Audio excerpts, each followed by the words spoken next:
I wish I would have cannibalized my twin in utero. I was born into a body that was already inhabited by another. My older brother, whose spirit had possessed the body 18 minutes before me, had already made himself comfortable therein. He had already begun to mold the physical features with the blueprint of his soul, transforming the once indistinguishable infant into his likeness. When we were born, his eyes beheld the world with vividness, while I watched as a passenger from behind the veil. Throughout the body's development, I tried to assert myself as the dominant personality, but my brother Ben would not give me even a moment's control. He never acknowledged me, consciously or unconsciously, and I soon came to realize that he was entirely ignorant of my existence. There I was, experiencing all that he experienced, and he was none the wiser. I was a prisoner trapped within a body, and my guard wasn't even aware of my imprisonment. There were moments of severe depression felt only by me, of course throughout our teenage years, where I had even tried to take forcible control of the body and drive it towards self-harm. These efforts were totally unrealized, and I saw nothing that would have indicated I had impelled the body towards action at all. I had tried to poison Ben's mind with evil, heinous thoughts, but he sensed none of this callousness, and didn't exhibit any behavior that would suggest I had influenced his thoughts at all. Despite my inability to act of my own volition, or to freely do anything beyond think, I had nonetheless developed my own personality. We were born of the same mother, plucked presumably from neighboring points in some void of pre-existence, and yet our personalities were markedly different. Ben was timid, passively observant, and intolerably introspective. Like our father, he could not come to a decision about anything without spending a considerable amount of time thinking about it. Unlike our mother, he lacked self-confidence. His inexperience with life's riskier though undeniably enjoyable possibilities were shared by me. I longed for excitement, but could not obtain it. We were inextricably, terribly linked. Even worse, no one knew of my existence. How I did not go mad from the utter lack of actual socialization is a riddle for the psychiatrist or maybe the philosopher. As we labored through high school, never amounting to anything beyond a forgettable face in a crowd of equally unremarkable faces, I grew increasingly sour. If there's one thing Ben did well, it was maintaining good health. He ate and exercised as if anticipating his inclusion in the Olympics. He would have been a fine athlete, and perhaps even achieved athletic acclaim, if he hadn't been so shy and self-doubting. I tried to telepathically communicate to him that he should join at least one of the sports teams of the high school, but these intimations never reached him. We graduated high school with decent grades, and Ben was promptly accepted by the college he had applied to during the tail end of his senior year. Things, for me, looked bleak. With Ben's impeccable health and bright future, he was sure to live a long time. That meant I would as well, without any control, influence, or say at all in what the body did. A fate worse than death, a life of complete inaction, without even the mercy of being able to end it myself. A momentous incident brought irrevocable change to our lives during our first college party, held on the night before classes began. We had been invited impersonally by the woman hosting it, who strode around the campus tossing flyers at anyone who happened to be on the grounds. Our father, having gone to the bathroom at one point during the farewell event, even returned to the common area holding a flyer, being mistaken for a student. Ben told our parents that he wasn't going to attend, and our father had agreed with this decision. He suggested that Ben get a good night's rest in preparation for classes tomorrow, even though they were assuredly going to be introductory, the actual curriculum not started until later in the week. Our mother, on the other hand, suggested that Ben attend, that maybe he might even make a few new friends. How she and my father had ended up together, I'll never know. After saying our goodbyes, we sat in our dorm and relaxed. I sensed that Ben was anxious, and tried to calm him, even though I knew nothing I did would have helped. While I had no autonomy of my own, and was simply some spectral remora attached to his body, I still felt a duty to try and assuage his worries about the future. He was still, even if he had no idea, my brother. In the end, for a reason not expressed to me, he decided to attend the party. We had met our roommate only once a few hours before, but he'd had no knowledge of the party, and no intention of going once Ben had told him about it. I thought Ben would be discouraged from going, having to do so alone if though he wasn't, technically, but he continued on with the plans. He dressed in his normal fashion, choosing a somewhat faded t-shirt he'd had since middle school, and similarly ancient jeans. We arrived at the party a few hours in. Ben had been delayed by a conversation with our father, who decided that the moment was a great time to have the talk. Ben received the bounty of sexual information gratefully, and I was honestly flabbergasted that his skin wasn't made to crawl as I internally cringed. Knowing no one, Ben wove his way through the crowded lawn without speaking to a single person, until he entered the house. It was like the college parties I had seen throughout countless films, albeit less frenetic, with no untamed animals running or flying around. Ben's uneasiness had advanced to anxious unrest, and despite my attempts to placate him, he started to nervously shake. I couldn't tell if it was the sheer social energy of the situation, or the sight of the half-naked, sexually expressive women that put him into the fit. He had, as might be guessed, kept his virginity throughout our life. Thankfully, he'd had enough sense to migrate towards the kitchen, where he would not be beckoned to dance with strangers. Unfortunately, he'd find another kind of offer there. Ben and I had not once tasted alcohol, even when offered by our parents on special occasions. Not only had I lived an inhumanly sheltered life, I had also done so completely sober. A few people who were gathered around an island on which many alcoholic beverages sat called out to Ben, and he approached with a hesitation that made me want to slap him in our face. Before he could protest, a drink was shoved in his hand, and the people who had offered it, a man and two women, lifted their glasses to their mouths. Successfully peer pressured, Ben did the same, and the four, or should I say five, of us drank the full contents of our glasses. I tasted the alcohol as well, although probably diminished compared to Ben's perception of it. It was bitter and biting, but not bad, and its ultimate purpose was felt shortly after we managed to overcome the initial shock. To my surprise, Ben extended his glass, and it was promptly refilled. We drank with the trio for a few more minutes, before they were absorbed into another group that happened to pass through the kitchen, leaving Ben alone, but comfortably buzzed. He decided to head upstairs, presumably to investigate the second floor. Even with the inhibition-destroying effects of alcohol acting upon his system, Ben was still unwilling to go out and mingle.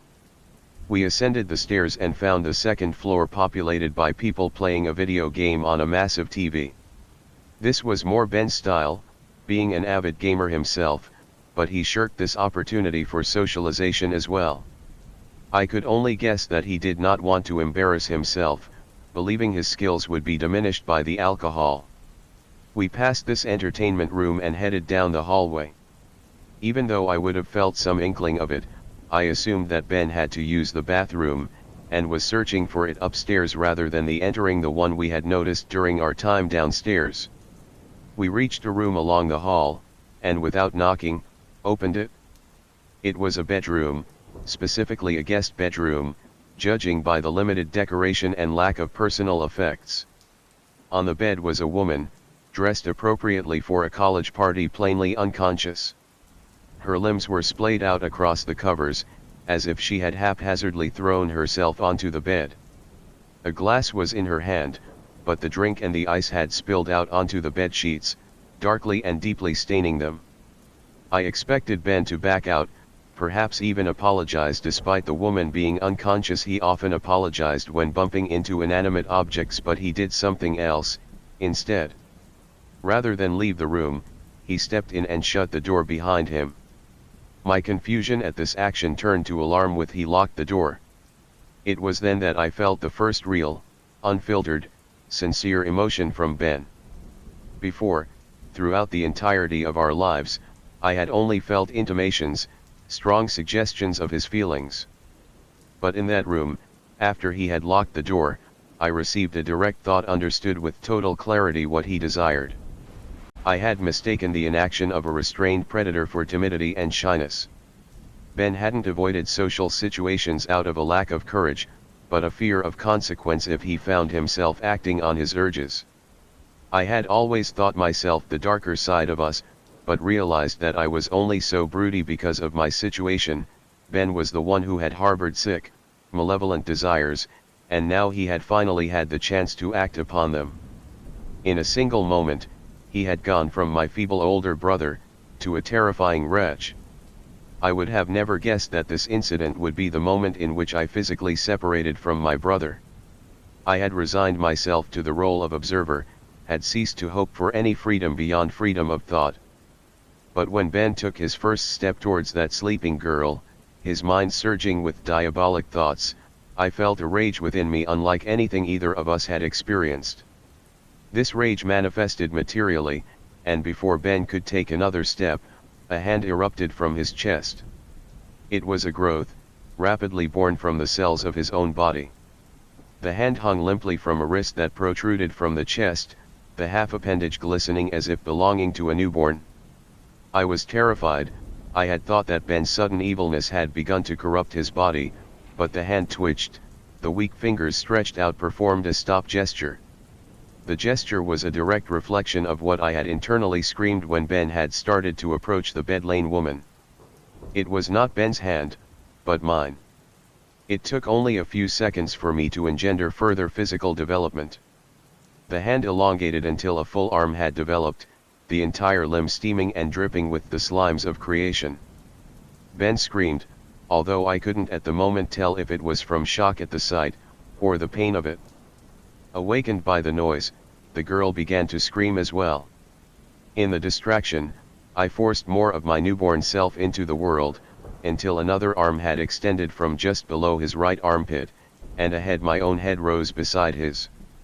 We were a freakish, two-form amalgamation, but I had for the first time in my life become, mostly, my own person. At the sight of my emerging figure, the girl fainted. It was probably for the best, anyway. Turning to Ben, I saw horror in his eyes, and due to our linked forms, some of that was reflected back to me.